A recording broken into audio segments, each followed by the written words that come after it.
نحمده ونصلي ونسلم على رسوله الكريم اما بعد فاعوذ بالله من الشيطان الرجيم بسم الله الرحمن الرحيم الطلاق مرتان فإمساك بمعروف أو تسريح بإحسان ولا يحل لكم أن تأخذوا مما آتيتموهن شيئا إلا أن يخافا ألا يقيما حدود الله فإن خفتم ألا يقيما حدود الله فلا جناح عليهما فيما افتدت به تلك حدود الله فلا تعتدوها ومن يتعد حدود الله فأولئك هم الظالمون فإن طلقها فلا تحل له من بعد حتى تنكح زوجا غيره فإن طلقها فلا جناح عليهما أن يتراجعا إن ظنا أن يقيما حدود الله فتلك حدود الله يبينها لقوم يعلمون بارك الله لي ولكم في القرآن العظيم ونفعني وإياكم بالآيات والذكر الحكيم أستغفر الله لي ولكم ولسائر المؤمنين واستغفروه إنه هو الغفور الرحيم سبحانك لا علم لنا إلا ما علمتنا إنك أنت العليم الحكيم رب اشرح لي صدري ويسر لي أمري واحلل عقدة من لساني يفقه قولي رب يسر ولا تعسر وتمم بالخير وبك نستعين يا فتاح يا فتاح يا فتاح صدق الله العظيم وصدق رسوله النبي الكريم الأمين الحمدللہ اللہ کا شکر ہے اللہ نے مجھے اور آپ کو ایک دفعہ پھر سے اپنے گھر میں جمع ہونے کی توفیق نصیب فرمائی ہے تاکہ ہم اللہ کے کلام کو سمجھ سکیں اور جو ہماری معلومات ہے اس میں ہم اضافہ کر سکیں اور اللہ سے دعا کرتے ہیں کہ جتنا بھی ہماری دین میں معلومات میں اضافہ ہو رہا ہے ان تمام دروس کی وجہ سے ان تمام حلقوں کی وجہ سے اللہ سبحانہ و تعالیٰ اس اضافے کو ہمارے معمولات میں بھی لے کر آئے۔ آج جن آیات کی میں نے آپ کے سامنے تلاوت کی ہے وہ سورۃ البقرہ کی وہی آیات ہے جن کی تلاوت پچھلے ہفتے کی گئی تھی۔ آیات 229 سے شروع ہو کر 230 تک جاتی ہیں۔ پچھلی دفعہ طلاق اس کی حکمت کیا ہے، اس کے قوانین کیا ہے بتایا گیا تھا آپ کو۔ اگر آپ کو یاد ہو کہ نکاح اور طلاق ایک قسم کے معاملات ہیں، جیسے تجارت میں آپ معاملات کرتے ہیں ویسے نکاح اور طلاق میں بھی آپ معاملات کرتے ہیں، لیکن یہ معاملات باقی معاملات سے جو آپ کی بزنس ٹریڈنگز ہیں اس سے مختلف ہے۔ اس کی وجوہات کیا ہے، اس کے ریزنز کیا ہیں۔ آج طلاق کے اوپر میں آپ کو تھوڑا سا بیان کرنا چاہوں گا، طلاق بتانا چاہوں گا کہ طلاق دی کس طرح سے جاتی ہے، طلاق کی کتنی قسمیں ہیں، طلاق کو کس طرح دیا جاتا ہے، اور تھوڑے سے اس میں واقعات ہیں صحابہ کے، تو ان کو ذرا غور سے سمجھیے گا۔ بہت سارے مسائل پیش آتے ہیں طلاق کے، لوگ بار بار آ کے پوچھتے ہیں۔ اپنے آپ کو اس قابل بنائیے تاکہ آپ سے اگر کوئی آ کے اس بارے میں سوال کرے تو آپ کو چھوٹی موٹی معلومات ہو کہ طلاق کس طرح سے دی جاتی ہے اور کس صورت میں اگر طلاق دی جائے تو اس کے بارے میں کیا حکم ہے کیا نہیں ہے۔ تو یاد رکھیے گا طلاق کی 3 قسمیں ہیں، ذہن میں رکھیے گا۔ طلاق کی کتنی قسمیں ہیں؟ 3۔ پہلی قسم کو کہتے ہیں طلاق احسن۔ احسن طلاق احسن وہ طلاق کی قسم ہے جو سب سے خوبصورت ہے۔ احسن کا مطلب ہی قرآن مجید میں جو آتا ہے لفظ احسن، یا عربی زبان کے اندر جو لفظ احسن آتا ہے اس کا مطلب ہوتا ہے سب سے حسین، سب سے خوبصورت، the most beautiful۔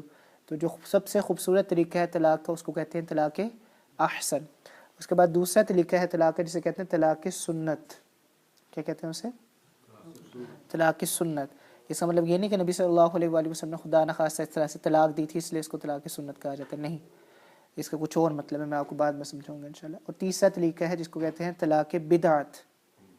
اس طلاق کو کیا کہتے ہیں؟ طلاق۔ اگر آپ قرآن مجید کے الفاظ پر غور کریں، یہ جو آیت ہم نے پڑھی ہے اس کا پہلے لفظ آپ نکال کے دیکھیں، جو پہلے لفظ ہیں، جو پہلے الفاظ ہیں وہ کیا ہے؟ الطلاق مرتان، طلاق 2 دفعہ کی ہی ہے، طلاق 2 دفعہ کی ہے۔ آپ مجھ سے سوال کریں مولانا طلاق تو 3 دفعہ ہوتی ہے، اللہ کہہ رہے ہیں طلاق 2 دفعہ ہے۔ اللہ تو چاہیے تھا طلاق 3 دفعہ ہوتی ہے، اللہ یہ لکھتے، اللہ نے کہہ دیا طلاق 2 ہی دفعہ ہوتی ہے، یہ کیا وجہ ہوئی؟ تو یاد رکھیے گا طلاق کا کام کیا ہے کہ آپ کا نکاح آپ کی بیوی سے ختم کر دیں تاکہ آپ بھی آزاد، بیوی بھی آزاد، وہ اپنی جگہ کسی سے نکاح کر لیں اور آپ اپنی جگہ کسی سے نکاح کر لو۔ اگر آپ کا رشتہ چل ہی نہیں سکتا، پہلی بات تو یہ کہ رشتہ چلاؤ جیسے بھی ہو، ممکن ہو اس کو چلاؤ۔ اگر نہیں چل سکتا، حالات ایسے، یہ ہم نے ساری بحث پچھلی دفعہ کر لی ہے، نہیں بھی ہو سکتا تو پھر اب طلاق دینی ہے۔ تو طلاق کا فائدہ کیا ہے، فنکشن کیا ہے طلاق کا؟ کہ آپ میاں بیوی آپس میں الگ الگ ہو جاؤ، مرد اپنی جگہ شادی کر لے، بیوی اپنی جگہ شادی کر لے۔ تو جب تک آپ کے پاس 2 طلاقیں ہیں، یہ دونوں طلاقیں اگر آپ اپنی بیوی کو دے دیں تو آپ کی طلاق کا فنکشن اسی طرح سے رہتا ہے، آپ کی طلاق کا فنکشن اسی طرح سے رہتا ہے۔ کیسے رہتا ہے میں سمجھاتا ہوں۔ تیسری طلاق کو اللہ نے بھی پسند نہیں کیا ہے، تیسری طلاق کو اللہ نے بھی پسند، احادیث میں بھی آتا ہے، وہ بعد میں ہم جائیں گے، لیکن یہاں پر جو قرآن مجید کا طریقہ ہے، جیسا طریقے سے قرآن مجید طلاق کو بتا رہا ہے اس طریقے پہ اگر آپ غور کریں تو تیسری طلاق کو اللہ نے پہلی 2 طلاقوں کے ساتھ مینشن نہیں کیا۔ اللہ نے تیسری طلاق کو آگے جا کے اللہ نے کہا طلاقیں 2 ہی ہیں، اس کے بعد یا تو اچھی طرح اپنے ساتھ رکھ لو یا پھر اچھی طرح سے جانے دو، طلاقیں 2 ہی ہیں۔ لیکن اگر پھر بھی نہیں تم باز آتے تو اچھا، پھر تیسری طلاق، اور تیسری طلاق کے بعد اب یہ ہوگا۔ تو اللہ کو بھی تیسری طلاق پسند نہیں ہے. اسی لیے بہت سارے ائمہ ہیں، فقہا ہیں، وہ فرماتے ہیں کہ تیسری طلاق دینا جائز ہی نہیں ہے. وہ کہتے ہیں تیسری طلاق دینا پرمیسیبل ہی نہیں ہے، تیسری طلاق دینا جائز ہی نہیں ہے. یہ یاد رکھیں ذہن میں. اور جو باقی علماء ہیں جو کہتے ہیں جائز نہ جائز کے چکر میں تو نہیں پڑتے، لیکن وہ اس تیسری طلاق کو بدعت کہتے ہیں. جو میں آپ کو 3 قسمیں بتا رہا تھا طلاق کی، میں اس میں سے تیسری پہلی آپ کے سامنے ڈیفائن کروں گا. وہ اس تیسری طلاق کو کیا کہتے ہیں؟ ایک شخص اپنی بیوی کو 3 طلاقیں دے دے. ایک شخص اپنی بیوی کو اکٹھا کھڑے ہو کے 3 طلاقیں، ایک لفظ میں ایک سیٹنگ میں اپنی بیوی کو 3 طلاقیں اکٹھی دے دے، اس کو کیا کہتے ہیں؟ طلاقیں بدعت. ایک دفعہ میں تو 3 طلاقیں نہیں دیتا، لیکن ایک پیریڈ میں 3 طلاقیں دے دیتا ہے. آپ کو پتہ ہے نا خواتین کے پیریڈز ہوتے ہیں. ایک خواتین کا پیریڈ وہ ہوتا ہے جس میں وہ پاک صاف ہوتی ہیں، ایک خواتین کا پیریڈ وہ ہوتا ہے جس میں وہ پاک صاف نہیں ہوتی. طلاق کا مسنون طریقہ یہ ہے کہ آپ بیوی کو طلاق ایک پاک صاف پیریڈ میں جب وہ نماز شمازیں پڑھ سکتی ہیں اس پیریڈ میں آپ بیوی کو طلاق دیں. تو اس ایک پیریڈ کے اندر جب بیوی پاک صاف ہے وہ 3 طلاقیں دیتا ہے. ایک دن میں نہیں دیتا یا ایک وقت میں نہیں دیتا 3 طلاقیں، لیکن وہ اس ایک پیریڈ میں 15-20 دنوں کے اندر وہ 3 کی 3 طلاقیں بیوی کو دے دیتا ہے. اس کو کہتے ہیں طلاق بدعت. یا تو ایک سٹنگ میں 3 طلاقیں دے دیں یا ایک اسپیسیفک پیریڈ میں 3 طلاقیں بیوی کو دے کے فارغ کر دیں. اس کو کیا کہتے ہیں؟ طلاق بدعت کہتے ہیں. اور یہ ذہن میں رکھے گا کہ تیسری طلاق دینا بہت سارے علماء کے نزدیک جائز ہی نہیں ہے، اور جو جائز سمجھتے ہیں وہ بھی اس کو بدعت قرار دیتے ہیں. اس لیے اس قسم کا نام طلاق بدعت ہے. اب دوسری قسم پہ جائے، اس کو کیا کہتے ہیں؟ طلاق سنت. اس کا یہ مطلب نہیں کہ نبی صلی اللہ علیہ وآلہ وسلم نے طلاق ایسے دی تھی، بلکہ بدعت کے مقابلے میں یہ سنت ہے. سنت مطلب بہتر ہے. ایک تو یہ ہے کہ آپ 3 طلاقیں ایک ہی دفعہ میں دے دیں یا ایک پیریڈ میں 3 طلاقیں دے کے فارغ کر دیں، یہ تو بدعت ہے، یہ تو غلط ہے. ایک دوسری طلاق ہے جو اس سے تھوڑی بہتر ہے، تھوڑی بہتر ہے، اس کو طلاق سنت کہا گیا. وہ کیا ہے کہ آپ ایک طہر میں بیوی کو ایک طلاق دیتے ہیں. طہر وہ پیریڈ ہوتا ہے جس میں بیوی پاک صاف ہوتی ہے. یاد رکھیں طہارت سے ہے طہر. تو میں اس ٹرم کو بار بار یوز کروں گا تو میں بار بار اس کو ایکسپلین نہیں کروں گا. طہارت، پیوریفیکیشن، اس سے ہے طہر. یہ وہ پیریڈ ہوتا ہے جس میں عورت پیور ہوتی ہے، پاک صاف ہوتی ہے. اس ایک پیریڈ میں طلاق دیتا ہے بیوی کو، طہر میں ایک طلاق دیتا ہے. اس کے بعد اسے 3 مہینے کے لیے بیوی کو چھوڑ دینا چاہیے. عدت کتنی ہے؟ 3 مہینے کی.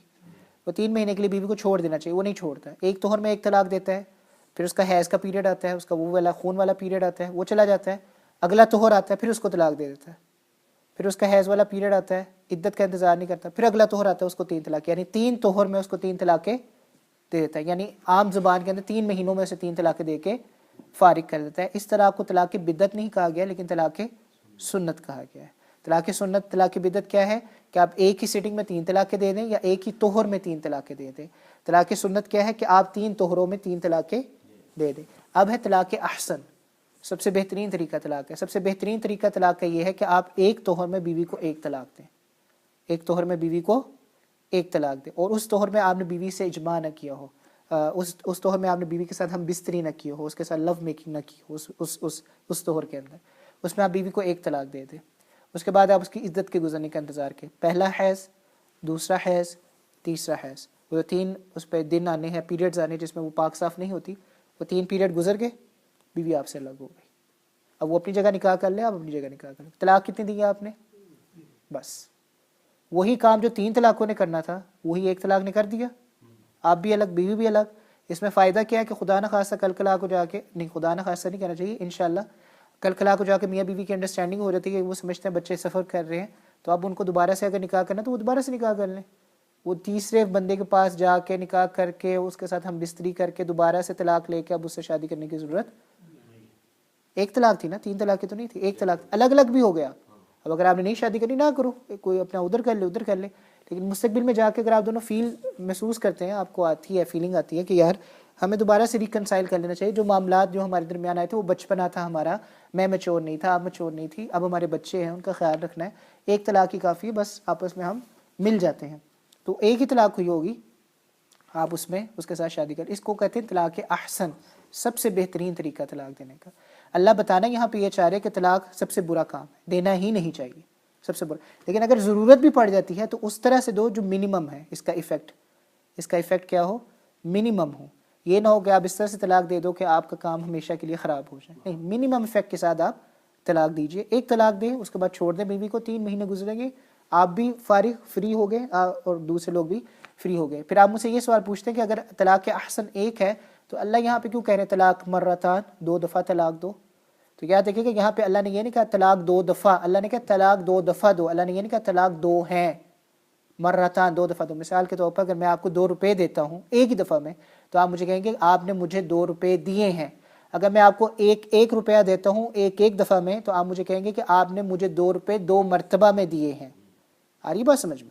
تو قرآن کا الطلاق مرتان 2 مرتبہ میں 2 طلاق دو، کہنے کا مقصد یہ ہے کہ ایک طلاق دی، ایک مرتبہ میں صرف ایک ہی طلاق دی، 3 مہینے گزرے، اس کے بعد آپ فری وہ فری، دوبارہ اکٹھے ہو گئے، پھر دوبارہ سے طلاق دینی تو ایک مرتبہ میں ایک ہی طلاق دو، اور پھر 3 مہینے گزارنے تو پھر وہ ہو گئی، آپ بھی گئے، اپنے آپس میں معاملہ دیکھو، پھر ٹھیک ہوتے تو پھر اکٹھے ہو جاؤ۔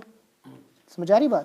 تو یہاں پر اللہ نے کہا کہ یہ جو 2 طلاقیں ہیں، اللہ نے جس کو ذکر کیا، اللہ نے یہ نہیں کہا 2 طلاقیں اکٹھی دے دو، 2 طلاقیں 2 مرتبہ ہیں، ایک مرتبہ طلاق دو، 3 مہینے گزرے، دوسری مرتبہ طلاق دو، 3 مہینے گزرے، اکٹھے ہو جاؤ، 3 مہینے گزرنے کے بعد وہ الگ آپ الگ، آپ دونوں میں صلح ہو جاتی، اکٹھے ہو جاؤ، پھر معاملات نہیں بنتے، ایک مرتبہ میں ایک ہی طلاق دو، پھر الگ ہو جاؤ، 3 مہینے آپ لوگ رہو، پھر اس کے بعد الگ الگ ہو گئے۔ اگلی جو آیت کا حصہ آ رہا ہے وہ ہے فَإِمْسَاكٌ بِمَعْرُوفٍ أَوْ تَسْرِيحٌ بِإِحْسَانٍ۔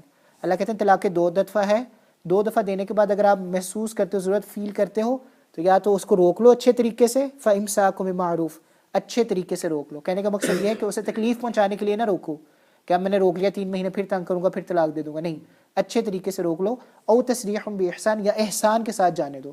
آگے آئے گے معاملات، ایک تو ہے نا کہ جب آپ طلاق بیوی کو دیتے تو آپ کو مہر واپس کرنا پڑتا ہے، ایک اچھے احسان کا معاملہ یہ ہے کہ آپ مہر بھی واپس کریں، ساتھ کپڑے یا جوڑے یا زیورات اس کو تحفے کے طور پر بھی دے دیں، تاکہ آپ کے درمیان معاملہ ختم ہوا ہے لیکن جو خوش اخلاقی کا ایک ذریعہ ہے یا آپ دونوں کے درمیان جو اچھی طریقے سے رہنا ہے، آپ کہتے ہیں نا ہیپیلی میرڈ، آپ ایک ٹرم یوز کرتے ہیں کہ بڑے خوشگوار ہیں، تو اس کو اگر آپ دوسری طرف لے جائیں ہیپیلی ڈیورسڈ، یعنی آپ نے اگر طلاق بھی دینی ہے تو اچھے طریقے سے، خوشی کے ساتھ، یہ نہیں کہ آپ کو ایک دوسرے کے دلوں میں گالیاں ہوں یا آپ دو کو ایک دوسرے کے دلوں میں بدگمانیاں ہوں، ایک دوسرے کے لیے گرجز ہوں، نہیں، جیسے آپ ہیپیلی میرڈ ہوتے ہیں ہیپیلی ڈیورسڈ ہو جائیں۔ ہیپیلی ڈیورسڈ کیا ہے کہ آپ جب بیوی کو چھوڑ رہے ہیں تو اس کو تحفے تحائف دے دیں، اس کو تھوڑا سا انعام دے دیں، یا اس کو تھوڑا سا اس کی حوصلہ افزائی کرنے کے لیے اس کو تھوڑے سے پیسے دے دیں، ٹھیک ہے، معاملات نہیں بن سکے، at the end of the day مقدروں میں نہیں تھا، معاملات نہیں بن سکے۔ تو یہ 3 قسمیں ہیں طلاق کی۔ اب بات سمجھ میں آ گئی؟ پہلی قسم کیا ہے؟ طلاق بدعت۔ طلاق بدعت کیا ہے؟ ایک سیٹنگ میں 3 طلاقیں دے دو، یا ایک پیریڈ میں، ایک توہر میں 3 طلاقیں دے دو، اس کو کیا کہتے ہیں؟ طلاق۔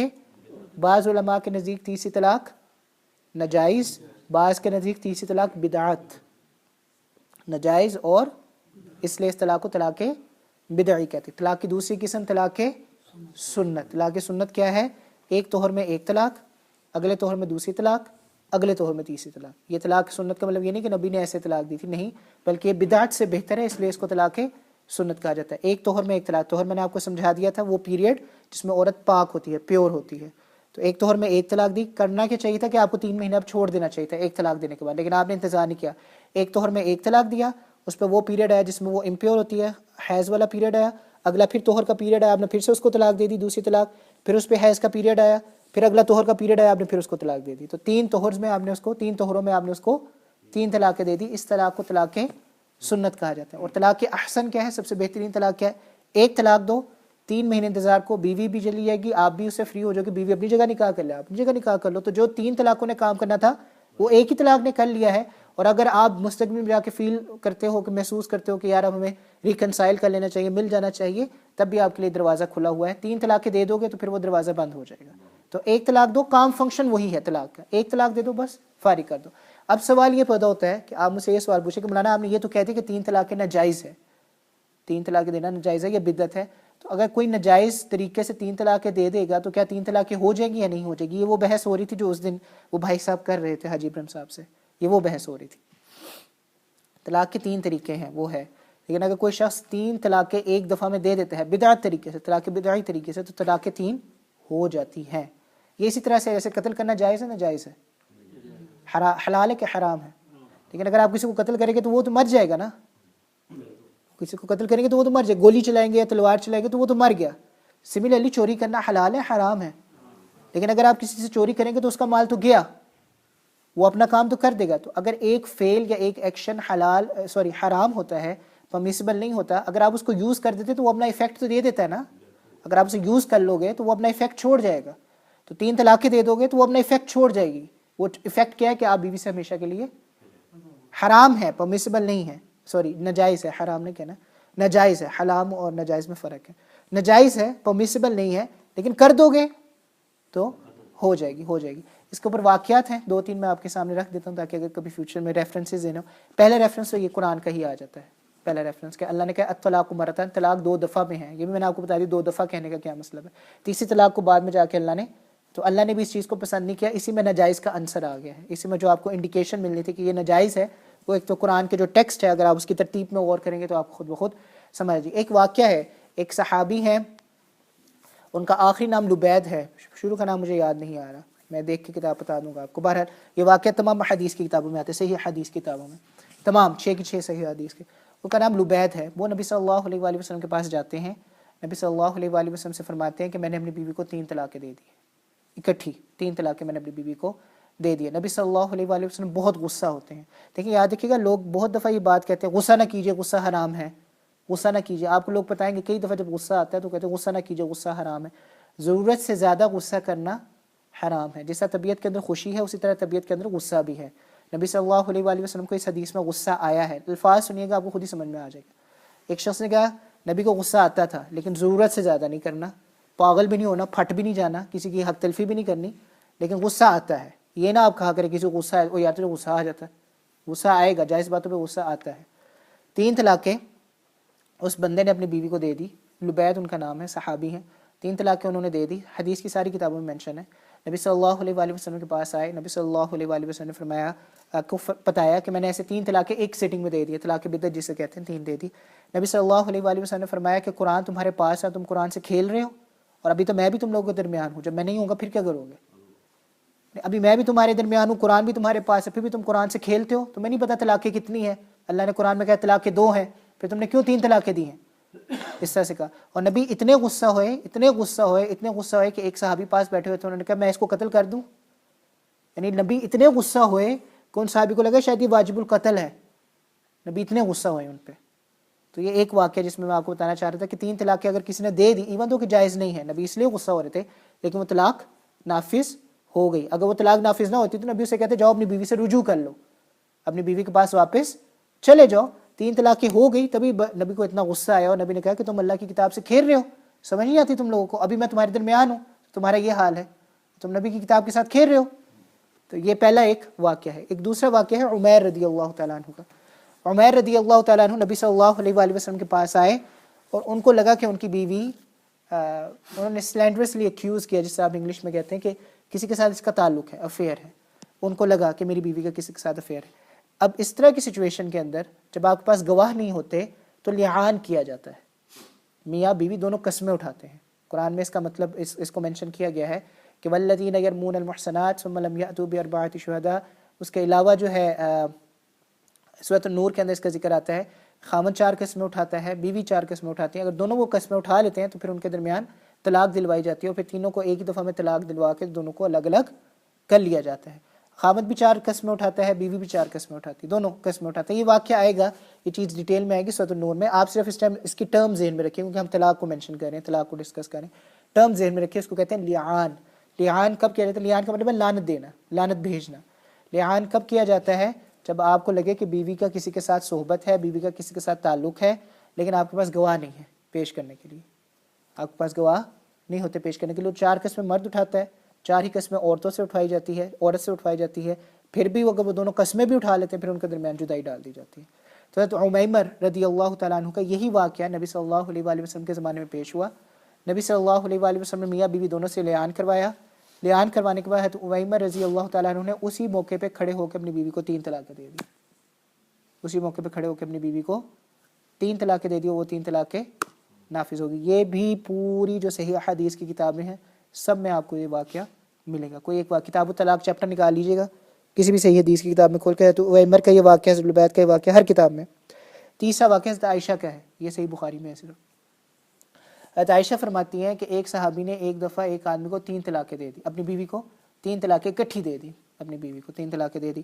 وہ حضرات جو بعد میں ہے شاید وہ اس ڈسکشن کو اس طرح سے نہ سمجھ سکے، بہرحال کوشش کریں گے کہ ان کو بھی سمجھ میں آ جائے۔ بہرحال 3 طلاقیں انہوں نے ایک ہی دفعہ میں، ایک ہی سیٹنگ میں اپنی بیوی کو دے دی، 3 طلاقیں۔ تو اس کے بعد وہ نبی صلی اللہ علیہ وآلہ وسلم کے پاس آئے اور انہوں نے کہا کہ میں اپنی بیوی سے اب شادی کرنا چاہتا ہوں۔ نبی صلی اللہ علیہ وآلہ وسلم نے فرمایا کہ آپ نہیں کر سکتے جب تک کہ اس کا کسی دوسرے خاوند سے، دوسرے مرد سے شادی نہ ہو جائے اور وہ اسے اسی طرح سے فائدہ نہ اٹھائے جس سے تم نے فائدہ اٹھایا تھا، اس طرح سے فائدہ نہ اٹھائے، اس کے بعد اگر وہ اس کو طلاق دیتا ہے تو پھر تم اس سے شادی کر سکتے ہو. مطلب یہ ایک سلسلہ. تو ان تینوں واقعات جو میں نے آپ کے سامنے رکھے اس سے یہ بات سمجھ میں آ رہی ہے کہ ایون دو 3 طلاقیں اکٹھی دینا بدعت ہے، جائز نہیں ہے، لیکن دینے کی وجہ سے طلاق واپس ہو جائے گی. 3 طلاقیں ہو جائے گی، بیوی آپ سے الگ ہو جائے گی، آپ بیوی سے رجوع نہیں کر سکتے. 3 طلاقیں ہو جائے گی. جیسے میں آپ کو مثال دے رہا تھا، قتل کرنا حرام ہے لیکن قتل کریں گے تو بندے کی جان چلی جائے گی. چوری کرنا حرام ہے لیکن چوری کریں گے تو اگلے کا مال چلا جائے گا. کسی چیز کا ناجائز ہونے کی وجہ سے اس کے ایفیکٹس ختم نہیں ہوتے، اس کے ایفیکٹس باقی رہتے ہیں. اب یہاں پر ایک سوال ہے جو میں نے پچھلی دفعہ آپ کے سامنے رکھا تھا اور آخری بات ہے، اس کے بعد انشاءاللہ ہم دعا کریں گے. سوال یہ ہے کہ حضرت عمر کے زمانے میں، یہ واقعہ بھی حدیث کی کتابوں میں موجود ہے، ہر حدیث کی کتاب میں واقعہ موجود ہے.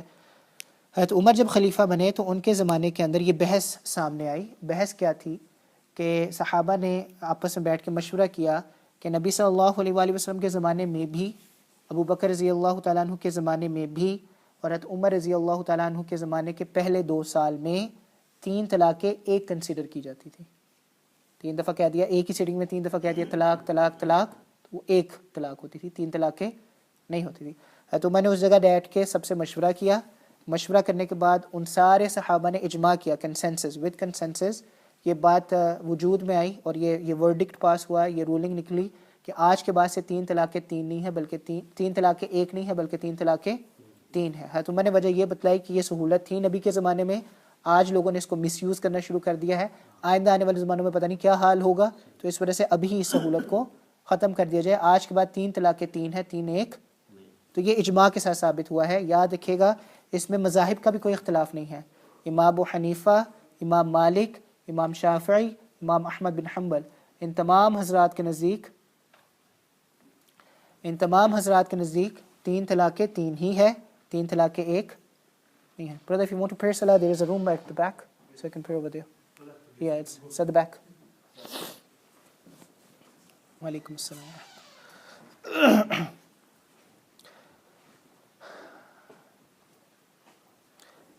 وہاں پر یہ بات حضرت عمر نے جب یہ بات کہی کہ 3 طلاقیں 3 ہیں تو یہ اجماع کے ساتھ ثابت ہے. میں آپ کو یہ بتا رہا تھا کہ کوئی بھی ائمہ، کوئی بھی امام صاحب، امام شافعی، امام ابو حنیفہ، امام احمد بن حنبل، امام مالک، چاروں کے نزدیک 3 طلاقیں 3 طلاق ہیں. جیسے ہم موضوع پہ کبھی کبھار بحث کرتے ہیں نا کہ یہ اس طرح کی جرابوں میں مسح کرنا جائز ہے ناجائز، وہ فلانا امام، نہیں، چاروں ائمہ کے نزدیک اس طرح کی جرابوں میں مسح کرنا جائز نہیں ہے. چاروں ائمہ کے نزدیک کوئی ایسا مذہب نہیں ہے. ہاں دوسرے کچھ علماء ہیں متفرقہ طور پر اکیلے اپنی جگہ پر ہوں گے جن کے نزدیک فرق ہو سکتا ہے. جیسے اس مسئلے کے اندر بھی امام طاؤس ہے، وہ اکیلے ہیں، وہ اپنی جگہ پہ کھڑے ہیں، وہ کہتے ہیں 3 1 ہے، وہ ابھی تک اس مذہب پہ قائم ہے. لیکن جو جمہور علماء ہیں، میجورٹی آف علماء جن کے پیچھے میجورٹی لوگ فالو کرتے ہیں، جن کو میجورٹی کے لوگ فالو کرتے ہیں، ان کے نزدیک 3 3 ہی ہیں، 3 1 نہیں ہے. یہ یاد رکھیے گا، 3 3 ہے. اس پہ اجماع ہے. لوگوں نے، ابن عبد البر رحمہ اللہ تعالیٰ عنہ نے اپنی کتاب جس میں اجماع کو انہوں نے ریکارڈ کیا ہے، اس میں اس مینشن کو، ایگزامپل کو مینشن کیا کہ اس پہ اجماع ہے، آج کے بعد 3 3 ہیں. علامہ نووی رحمہ اللہ تعالیٰ عنہ، ریاض الصالحین ہے، سب پڑھتے ہیں، سب جانتے ہیں. ریاض الصالحین حدیث کی کتاب ہے، اس کے مصنف کا نام ہے علامہ نووی. تو وہ فرماتے ہیں کہ اس کے اندر جو تھوڑے لوگوں کی رائے ہے جو کہتے ہیں کہ نہیں 3 1 ہی ہے، ابھی بھی جو مانتے 3 1، اس کو مینشن بھی نہ کیا کرو. لوگوں کو یہی بتایا کرو کہ 3 3 ہے. جو تھوڑے بہت 1 2 لوگوں کی رائے ہے نا کہ 3 1 ہے، اس کو مینشن بھی نہ کیا کرو، صرف 3 3 بتایا کرو. یہ علامہ نووی رحمہ اللہ تعالیٰ عنہ فرماتے ہیں. بہرحال لیکن یہ جو آپ کے سامنے میں نے بات مینشن کی، اس سے آپ کے ذہنوں میں ایک سوال پیدا ہونا چاہیے کہ مولانا پہلے تو آپ ہمیں مثالیں دے رہے تھے جب نبی صلی اللہ علیہ وآلہ وسلم نے کہا کہ 3 3 ہے، اب آپ ہمیں بتا رہے ہیں کہ صحابہ مل کے بیٹھے، انہوں نے کہا نبی کے زمانے میں 3 1 ہوتی تھی. سوال تو بنتا ہے نا. میں نے تو آپ کو 3 واقعات بتائے جس میں نبی نے کہا 3 3 ہے، فیصلہ صادر ہوا، فیصلہ نافذ ہوا کہ 3 3 ہے. اب میں آپ کو کہہ رہا ہوں کہ حضرت عمر صحابہ کے ساتھ مل کے بیٹھے، انہوں نے کہا کہ نبی کے زمانے میں، ابو بکر کے زمانے میں، عمر کے زمانے میں 3 1 تھی. یہ کیا بات ہوئی؟ دوسرا یہ کہ اگر 3 1 تھی، حضرت عمر کو کیا اتھارٹی ملتی ہے کہ اللہ کے دین اور نبی کے دین میں کوئی چینجنگ کرے؟ اور یہ شیعوں کا سوال ہے، شیعہ یہ سوال کرتے ہیں. ایک زکوٰۃ کے مسئلے پہ یہ سوال ہوتا ہے کہ اللہ نے قرآن کے اندر کیٹیگری مینشن کی ہے مؤلفۃ القلوب کی، جو نئے نئے مسلمان ہونے والے ہوتے ہیں، ہوئے نہیں ہوتے، ہونے والے ہوتے ہیں، آپ ان کو زکوٰۃ دے سکتے ہیں تاکہ وہ مسلمان ہو جائے.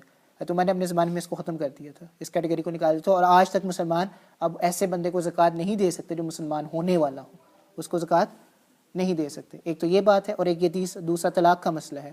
اس پہ شیعہ حضرات اعتراض کرتے ہیں کہ حضرت عمر کو کیا اختیار تھا کہ نبی کے دین میں چینجنگ کریں، ان کو وہی ریسیو ہو رہی تھی، ان کو کس طرح سے اختیار ملتا ہے. تو پہلے تو اس بات کو سمجھیں کہ وہ جو کہہ رہے تھے کہ پہلے زمانے کے اندر 3 طلاقیں تھیں اور 3 کو ایک سمجھا جاتا تھا، اب 3 کو 3 کر دیتے ہیں، وہ کیا چکر ہے؟ یاد رکھیے گا پہلے زمانے میں بھی ہر 3 طلاقوں کو ایک کنسیڈر نہیں کرتے تھے، ایک اسپیشل کیس تھا، میں آپ کو بتا دیتا ہوں، اور یہاں پہ بھی احادیث موجود ہے۔ ایک اسپیشل کیس تھا اور اس اسپیشل کیس کے اندر 3 کو ایک سمجھا جاتا تھا۔ جب آپ اپنی بیوی کو طلاق ایسے الفاظ سے دے جس میں آپ کی نیت پوچھنی پڑے، الفاظ کلیئر نہ ہو، ایک تو یہ ہے میں نے تمہیں طلاق دی، میں نے تمہیں طلاق دی، میں نے تمہیں طلاق دی، 3 طلاقیں آپ نے مینشن کی سری لفظوں میں، کلیئر کٹ ورڈز کہ میں نے تمہیں طلاق دی، میں نے تمہیں طلاق دی۔ آپ ذرا یہ تمہیں کو نکال دیں یا میں کو نکال دو، تمہیں طلاق، تمہیں طلاق، تمہیں طلاق، ایک۔ دوسری میں نے طلاق دی، میں نے طلاق دی، میں نے طلاق دی، وہ جو سیکنڈ پرسن ہے اس کو نہیں مینشن کر رہے، ایک ہی پرسن کو مینشن کر دیں، میں نے طلاق، میں نے طلاق دی، میں نے طلاق دی، میں نے طلاق دی، تمہیں طلاق، تمہیں طلاق، تمہیں طلاق۔ یہ اس طرح کی سچویشن ہے جہاں پر آپ کو بندے سے پوچھنا پڑتا ہے بھائی کہ آپ نے طلاق کس کو دی اور آپ طلاق کس طرح سے دے رہے تھے، آپ کو نیت کا پوچھنا پڑتا ہے، کلیئر کٹ ورڈز نہیں ہے۔ نبی صلی اللہ علیہ وآلہ وسلم کے زمانے میں صحابہ کے اندر اخلاص اور سچائی بہت زیادہ تھی نبی کے زمانے میں، تو ان کی جب نیتیں پوچھی جاتی تھی تو وہ اپنی صحیح نیت بتاتے تھے۔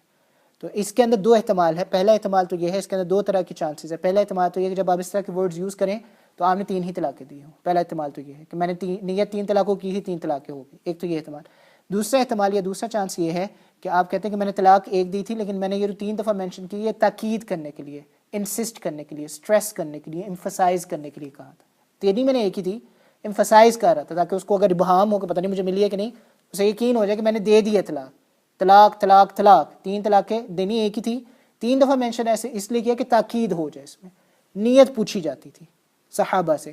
ایک واقعہ ہے حضرت لبید کا رضی اللہ تعالیٰ عنہ کا، وہ نبی کے پاس گئے، انہوں نے اپنی بیوی کو طلاق دی تھی البتہ کہہ کر، البتہ کہہ کر، جس کا مطلب یہ تھا کہ میں طلاق دی، البتہ کا مطلب ہوتا ہے ایک سے زیادہ دفعہ دینا، لیکن یہ البتہ کے اندر آپ کو پھر پوچھنا پڑے گا بھائی تیری نیت کیا تھی، کلیئر کٹ ورڈ تو نہیں ہے نا، البتہ کہہ کے طلاق کا لفظ تو نہیں یوز کیا، البتہ کہہ کے طلاق دی۔ نبی صلی اللہ علیہ وآلہ وسلم نے ان سے ان کی نیت پوچھی کہ آپ کی نیت کیا تھی، انہوں نے بتایا کہ میری نیت ایک ہی طلاق دینے کی تھی، البتہ میں نے اس لیے کہا تھا کہ میں تاکید کرنا چاہ رہا تھا کہ اسے سمجھ میں آ جائے کہ میں اس کو طلاق دے رہا ہوں، میں اس کو ایمفسائز کر رہا تھا کہ میں نے تجھے طلاق دے دی ہے۔ تو نبی نے ان کی نیت پر فیصلہ کرتے ہوئے کہا کہ 3 1 ہے۔ آ رہی بات سمجھ میں؟ ہر طلاق کو 3 1 کنسیڈر نہیں کیا جاتا، ہر 3 طلاق کو 1 کنسیڈر نہیں کیا جاتا تھا، صرف وہ کیسز جہاں پر طلاق کے بارے میں کنفیوژنز ہوتی تھی، جہاں پر نیت کو پوچھا جاتا تھا کہ آپ کی نیت کیا تھی طلاق سے، اس کو پوچھا جاتا تھا، نیت کو پوچھا جاتا تھا، اس میں پھر نبی صلی اللہ علیہ وآلہ وسلم لوگوں کی نیتوں پہ فیصلہ کرتے تھے۔ اگر نیت 3 کی ہوتی تھی 3 طلاقیں، نیت 1 کی ہوتی تھی 3 دفعہ تاکید کرنے کے لیے کہتے تھے تو پھر ایک ہی طلاق کو طلاق سمجھاتا ہے۔ حضرت ابوبکر کے زمانے میں بھی یہی حال رہا، حضرت عمر کے پہلے 2 سال میں بھی یہی حال رہا۔ اس زمانے کے بعد پھر حضرت عمر نے محسوس کیا کہ لوگ کرپٹ ہوتے جا رہے ہیں اور یہ جو 3 1 والا مسئلہ ہے یہ زیادہ آتا جا رہا ہے۔ نبی صلی اللہ علیہ وآلہ وسلم کے زمانے کے اندر اور حضرت ابوبکر کے زمانے کے اندر شاذ و نادر ایسا واقعہ آتا تھا جب لوگ آتے تھے اور کہتے تھے کہ میری 3 سے 1 نیت تھی، 3 طلاقوں سے 1 نیت تھی۔ حضرت عمر کے زمانے کے اندر 2 سال کے بعد بے در پے ایسے کیسز آ رہے تھے، ون آفٹر انادر ایسے کیسز آ رہے تھے، بار بار ایسے کیسز آ رہے تھے جس میں لوگ کہہ رہے تھے کہ ہماری 3 سے 1 نیت تھی، ہماری 3 سے 1 نیت تھی۔ اس سے سمجھ میں آتا ہے کہ لوگوں کی سچائی، ان کی امانت، ان کی صداقت میں کمی آتی جا رہی ہے۔ اب لوگوں سے ان کی نیت پوچھی جائے گی تو ہو سکتا ہے وہ جھوٹ بول سکتے ہیں۔ تو یہ جو سہولت تھی، یہ قانون کے اندر جو طلاق کا قانون ہے اس کے اندر خرابی کا باعث بن رہی تھی۔ اس سہولت کو حضرت عمر نے سارے صحابہ کے اجماع کے ساتھ ختم کیا تھا، اس سہولت کو۔ باقی وہ جو 3 ہے وہ ایگزسٹ کرتی تھی نبی کے زمانے میں، جو میں نے آپ کو واقعات سنائے ہیں۔ 3 1 کس کیس میں ایگزسٹ کرتی تھی، جواب دیجئے، 3 1 کس کیس میں ایگزسٹ کرتی تھی؟ جب طلاق کے ورڈز صریح یا کلیئر کٹ نہیں ہوتے تھے اور آپ سے آپ کی نیت پوچھنی پڑتی، صرف اس کے اندر۔ لیکن بعد میں چل کر اس کو بھی 3 3 کنسیڈر کیا گیا، کیونکہ اب نیت پر بھروسہ، آپ نے کچھ اور کہا ہوا کہ آپ نے نیت، ہم لوگوں کا کیا بھروسہ، ہم تو دکان پہ کھڑے ہو کے جو ہے وہ لوگوں کو دھوکہ دیتے ہیں آج کل کے زمانے میں۔ تو عمر کے زمانے میں یہ سب کچھ شروع ہو چکا ہوا تھا، لوگ کرپٹ ہونا شروع ہو چکے تھے، تو عمر نے اس سہولت کو ختم کیا، اس سہولت کو۔ اب دوسرا سوال جو آپ پوچھنا چاہ رہے ہیں، پہلا تو یہ کہ ابن عباس نے جو فرمایا کہ نبی کے زمانے میں 3 1 تھی، ابو بکر کے زمانے میں 3 1 تھی، عمر کے پہلے زمانے میں 3 1 تھی، وہ آپ کو سمجھ میں آ گیا اس کا جواب کہ اس زمانے میں ہر 3 1 نہیں تھی، بلکہ صرف وہ 3 1 تھی جس کے اندر نیت، سمجھ میں آ گئی کہ نہیں آ گئی؟ مجھے رسپانس دیا کرے تاکہ میں آگے چل سکوں، سمجھ آ گئی کہ نہیں آ گئی؟ اگلا جو سوال تھا وہ یہ تھا کہ عمر کو کیا حق بنتا ہے نبی کے جو حکم ہے یا نبی کا دین ہے اس کے اندر کچھ کمی کرے یا اس کے اندر کچھ تبدیلی کرے؟ یہ حضرت عمر کو کیا حق بنتا ہے؟ آپ مجھے اس بات کو خود ہی جواب دیں کہ نبی صلی اللہ علیہ وآلہ وسلم کے حکم میں کوئی تبدیلی کی ہے یا ایک آسانی تھی اس کو ختم کیا ہے؟ ایک آسانی تھی، سہولت تھی، اس کو ختم کیا ہے یا دین میں تبدیلی کر دی ہے؟ اور آسانی اور سہولت کو کیوں ختم کیا ہے؟ تاکہ لوگ دین پہ رہے یا دین سے دور چلے جائیں؟ آپ سے میں ایک سوال پوچھتا ہوں، نبی کے زمانے کے اندر تو قرآن نہیں لکھا گیا، کسی نے قرآن نہیں لکھا. نبی کے زمانے کے فوراً بعد حضرت ابو بکر بیٹھے، انہوں نے کہا قرآن لکھنا پڑے گا. نبی نے تو نہیں کیا تھا. پھر قرآن اگر آج نہ لکھا جاتا ہمارے پاس نہ ہوتا ہے قرآن. چلیں اس بات کو بھی چھوڑ دیں. حضرت عثمان نے قرآن کی جتنی کاپیاں تھی ساری جلا دی تھی. حضرت عثمان نے اپنے زمانے کے اندر، لوگ مختلف لہجوں میں قرآن پڑھے تو ان کو ڈر ہو گیا کہ مختلف لہجوں میں شروع کر دینا اور قرآن کا کچھ کا کیا بنے. آج کل تو ہم فکر ہی نہیں کرتے نا، مطلب جیسے مرضی قرآن پڑھی جائے. تو عثمان کو فکر ہے، انہوں نے کہا کہ ہر لہجہ اپنی مرضی کا، اپنی مرضی سے لوگ قرآن پڑھتے جا رہے ہیں. سارے قرآن ختم کیے، 7 قراتیں ترتیب دی. قرآن کو 7 لہجوں میں پڑھنے کی صرف اجازت دی، باقی جس کے پاس جو تھا جلا دیا. قرآن جلایا ہے انہوں نے، لٹرلی جلایا ہے. کیا آپ تصور کر سکتے ہیں کہ قرآن جلا دے؟ آپ اپنے آپ کو خود کو تصور کر سکتے ہیں کہ میں قرآن جلا رہا ہوں؟ کوئی کافر قرآن جلاتا ہے تو یہاں پہ پروٹیسٹ ہونا شروع ہو جاتا ہے. حضرت عمر عثمان نے کیا. حضرت عثمان کو نبی صلی اللہ علیہ وآلہ وسلم نے بیٹیاں دی تھیں. تو یاد رکھیے گا، صحابہ نبی کے ہم مزاج تھے، نبی کے ساتھ انہوں نے وقت گزارا تھا. وہ جانتے تھے کہ نبی اگر اس زمانے میں ہوتے تو کیا کرتے. نبی اگر اس زمانے میں ہوتے تو، اور سہولتوں کو ختم کیا ہے، دین کو ختم نہیں کیا. یاد رکھیے گا، سہولتوں کے بعض اوقات ختم کر دینے سے لوگ دین پر زیادہ آ جاتے ہیں. آپ کے ملک کے اندر، شہر کے اندر بعض اوقات سہولت لوگوں کو دی جاتی ہے، جب وہ اس سے فائدہ نہیں اٹھاتے یا وہ اس کا غلط استعمال کرتے تو اس کو ختم کر دیا جاتا ہے. یہاں پہ تو خیر مجھے کوئی واقعہ یا مثال یاد نہیں آ رہی. لاہور کے اندر جب میٹرو بسز شروع ہوئی ہیں تو شروع میں فری تھیں اور لوگوں نے بیڑا غرق کر کے رکھ دیا، بسیں اکھاڑنا شروع کر دی اور لوگوں نے اس کا غلط استعمال کیا. تو وہ بس جو تھی شروع میں 1 مہینے کے لیے فری تھی، 1 ہفتے کے بعد انہوں نے وہ سہولت ختم کر دی. انہوں نے کہا ٹکٹ دے کے بیٹھنا تو، کہ لوگوں نے اس کا غلط استعمال شروع کر دیا. سہولت اس وقت تک ہوتی ہے جب تک لوگ اس کا ٹھیک استعمال کریں. سہولت ٹھیک نہ ہو تو اس کو ختم کر دیا جاتا ہے. اور طلاق کا مسئلہ سینسٹیو مسئلہ تھا. لوگوں کی امانت اور صداقت حضرت عمر کے زمانے میں خراب ہونا شروع ہو گئی تھی، تو آج کی کیا بات کرنی. یہ نا آج تو ہم منہ پہ بیٹھ کے ایک بات کرتے ہیں پھر باہر نکل کے جھوٹ بولتے ہیں. تو اس ٹائم پہ ہی صداقت اور امانت خراب ہونا شروع ہو گئی تھی، تو بعد میں پھر اس کا کیا ہونا تھا. حضرت عمر نے نبی کے فیصلے میں یا نبی کے قانون میں یا نبی کے دین میں یا اللہ کے دین میں تبدیلی نہیں کی تھی، سہولت میں تبدیلی کی تھی، اور خود اکیلے نہیں کی تھی. یاد رکھیے گا، دین کے 4 اصول ہیں. دین کے کتنے اصول ہیں؟ اس کو ذہن میں رکھیے گا. قرآن، سنت، اجماع، قیاس. 4 اصول. کوئی بھی دین کی بات ثابت کرنی ہو تو ان 4 چیزوں سے ثابت کی جاتی ہے. اس کے علاوہ کوئی 5ویں چیز نہیں ہے. قرآن سے ثابت کرو، سنت سے ثابت کرو، اجماع سے ثابت کرو، قیاس سے ثابت کرو. یہ جو مسئلہ ہے، اور یاد رکھیے گا کوئی چیز اگر اجماع سے ثابت ہو جاتی ہے، کسی مسئلے پر ایک امت کے تمام علماء اکٹھے ہو جاتے ہیں، اجماع سے ود کنسنسس کوئی چیز ثابت ہو جاتی ہے، تمام عمر کے لیے وہ قانون بن جاتی ہے. پھر اگر آپ کو اس چیز کا حوالہ دینا ہے، اس کے لیے دلیل دینی، تو آپ کو یہ نہیں کہنا پڑے گا قرآن میں آیا تھا سنت میں نہیں، صرف یہ بتا دیں کہ اس پہ اجماع ہوا تھا، دیٹس اٹ. کوئی قانون اگر ود کنسنسس پاس ہو جاتا ہے علماء کے، کوئی قانون ود کنسنسس علماء کے پاس ہو جاتا ہے، علماء کے سامنے سے گزر جاتا ہے ود کنسنسس، سب اس پر متفق ہے، صراحتاً سب اس پر متفق ہے. اس کے بعد جب اس قانون کو آپ ذکر کرتے ہیں کہ دین کا یہ مسئلہ ہے، میں آپ کے سامنے ابھی مسائل بتا رہا تھا نا، یہ حدیث میں ہے، قرآن کی ترتیب یہ ہے وغیرہ وغیرہ، دلیل کے طور پر قرآن اور حدیث کے حوالے دے رہا تھا نا. جب کسی مسئلے پر اجماع قائم ہو جاتا ہے پھر آپ قرآن اور حدیث کے حوالے نہیں دیتے، پھر آپ صرف کیا کہتے ہیں، اس پر اجماع ہے. کوئی قرآن حدیث کے حوالے دینے کی ضرورت نہیں ہے، اجماع ہے. اجماع اپنے اندر ہی دلیل ہے. تو حضرت عمر نے اکیلے یہ کام نہیں کیا تھا، سارے صحابہ مل کے بیٹھے تھے، سب نے اس پر اتفاق کیا تھا کہ یہی ہونا چاہیے اور یہی ہو گیا، اس پر اجماع ہے. تو حضرت عمر نے کوئی تبدیلی نہیں کی تھی. یاد رکھیں. اسی طرح زکوٰۃ کا مسئلہ بھی ہے، وہاں سہولت تھی، سہولت کو غلط استعمال کیا جا رہا تھا، حضرت عمر نے سب کے مشورے سے وہ سہولت ختم کر دی. وہ تمام عمر کے لیے ویسے ہی رہے گا، وہ تمام عمر کے لیے ویسے ہی رہے گا. طلاق کا بھی مسئلہ یہی ہے. اللہ سبحانہ و تعالیٰ سے دعا ہے. تو یاد رکھیے گا، جیسے آپ کے سامنے رکھی تھی بات، طلاق کی 3 قسمیں ہیں: طلاق بدعت، طلاق سنت، طلاق احسن. ان کے دینے کا کیا طریقہ ہے؟ 3 طلاق دینا ایون دو کہ ناجائز ہے، اگر آپ نے دے دی تو 3 کی 3 طلاق واقعہ ہو جائیں گی۔ حضرت عمر کے زمانے میں جو واقعہ ہوا تھا اس کے بعد کے جو آنسرز ہیں، پہلا کویسچن یہ تھا کہ اگر نبی صلی اللہ علیہ وآلہ وسلم کے زمانے میں ایسا ہوتا تھا، حضرت ابن عباس کے زمانے میں ایسا ہوتا تھا، حضرت ابو بکر کے زمانے میں ایسا ہوتا تھا، حضرت عمر کے زمانے میں ایسا ہوتا تھا، تو پھر ہم کہاں سے وہ واقعات لے کر آ رہے ہیں جو آپ ہمیں بتا رہے ہیں؟ تو یاد رکھیے گا ہر 3 طلاق کو ایک کنسیڈر نہیں کیا جاتا تھا۔ نبی صلی اللہ علیہ وآلہ وسلم کے زمانے میں صرف اس 3 طلاق کو ایک کنسیڈر کیا جاتا تھا جس میں نیت پوچھنی پڑتی تھی۔ دوسری بات یہ کہ عمر نے دین میں کوئی تبدیلی نہیں کی، سہولت تھی اس کو ختم کیا تھا تاکہ لوگ مزید دین پر آنے والے بن جائے۔ اکیلے نے نہیں کیا تھا، پوری امت کا اس پر اجماع ہے، آج بھی کتابوں کے اندر موجود ہے۔ اللہ سبحانہ و تعالیٰ سے دعا ہے کہ جو کچھ ہم نے سنا ہے سمجھا ہے، اللہ سبحانہ و تعالیٰ اس پر ہمیں پوری طرح سے عمل کرنے کی توفیق نصیب پہنچائے اور آگے تک پہنچانے کی توفیق نصیب پہنچائے۔ وآخر دعوانا الحمدللہ۔